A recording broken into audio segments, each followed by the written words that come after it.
Sir আগে জি। কোনো কিছু খাবার যে খাবারই খেতাম কোনো কিছু খেয়ে আমি স্বস্তি পেতাম না। সবসময় অস্বস্তি, পেটে ব্যথা, ডিসেন্ট্রি, আমার নিয়মিত ঘুম হইতো না, ঘুমে খুব প্রবলেম করতো। এবং রক্তও আসতো আর কি। প্রেশার, মাঝে মধ্যে রক্ত দেখা যাইতো, জি জি জি আমসা হইতো, জি পেটে মোচড় দিত, পেট ব্যথা করতো। জি। তো এখন আপনি হোমিওপ্যাথিক ওষুধ খেয়ে কেমন আছেন?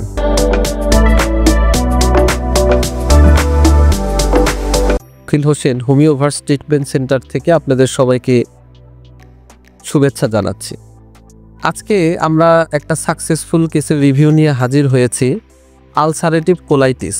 বর্তমান যুগে বাংলাদেশে এই রোগটি অনেক মানুষের মধ্যে দেখা দিচ্ছে, যেটা অত্যন্ত ভয়াবহ একটা পেটের রোগ।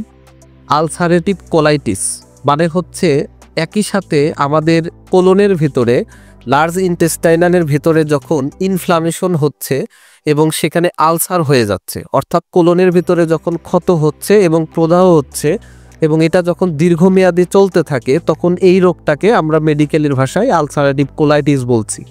এবং এর ফলশ্রুতিতে বিভিন্ন ধরনের পেটের অস্বাভাবিক ডিসকমফোর্ট দেখা দেয় এবং এটা রোগীর জন্য খুবই ভয়াবহ একটা এক্সপিরিয়েন্স নিয়ে আসে।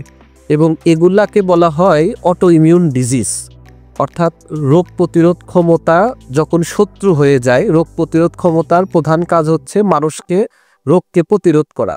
তো সেই রোগ প্রতিরোধ করার বদলে যখন সে নিজেই নিজের একটা জায়গাকে আক্রমণ করে, তখন এটাকে আমরা বলি হচ্ছে অটো ইমিউন ডিজিজ। তো এই আলসারেটিভ কোলাইটিস এটা আমাদের একটা অটো ইমিউন ডিজিজ, অর্থাৎ রোগ প্রতিরোধ ক্ষমতা রোগকে প্রতিরোধ করার বদলে আমাদের বডির কোলনকে সে শত্রু ভেবে বারবার অ্যাটাক করতে থাকে। আর এই জন্যই এখানে প্রদাহ তৈরি হয়, ইনফ্লামেশন হয় এবং এই ইনফ্লামেশন থেকেই একটা আলসার তৈরি হয়, যেটাকে আমরা বলছি আলসারেটিভ কোলাইটিস।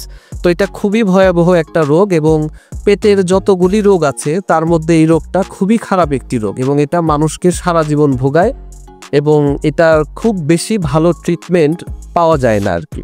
আর অবশ্যই এই আলসারেটিভ কোলাইটিসে হোমিওপ্যাথি খুব ভালো একটা সাপোর্ট হইতে পারে। এখানে লাইফস্টাইলকে যদি ম্যানেজ করা যায় আর দীর্ঘদিন হোমিও ওষুধ খেলে এই রোগীগুলাকে শতভাগ বিপদমুক্ত এবং ভালো রাখা যায়।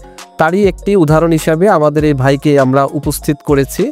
তো উনি আলসারেটিভ কোলাইটিসে দীর্ঘদিন যাবৎ উনি ভুগছিলেন।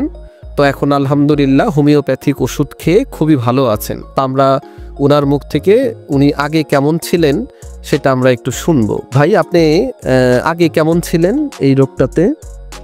স্যার আগে কোনো কিছু খাবার যে খাবারই খেতাম কোনো কিছু খেয়ে আমি স্বস্তি পেতাম না। সব সময় অস্বস্তি, পেটে ব্যথা, ডিসেন্ট্রি, আমার নিয়মিত ঘুম হইতো না, ঘুমে খুব প্রবলেম করতো এবং রক্তও আসতো আর কি। স্যার মাঝে মধ্যে রক্ত দেখা যাইতো, জি জি জি আমসা হইতো, জি পেটে মোচড় দিত, পেট ব্যথা করতো।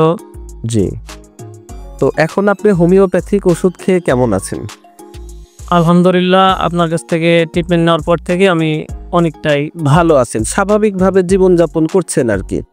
জি স্যার, স্বাভাবিকভাবে জীবনটা ঘুরে গেছি। তো আমরা আপনার জন্য মন থেকে দোয়া করি, আপনি আরও ভালো থাকুন।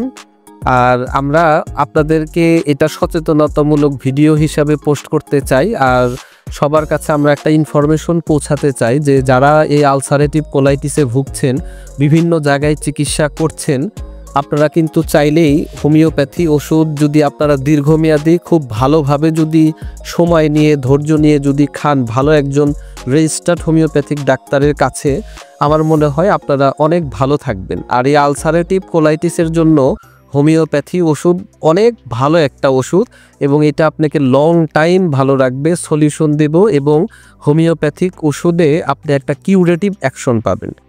তো সবার সুস্বাস্থ্য কামনা করছি। আসসালামু আলাইকুম ওয়া রাহমাতুল্লাহ।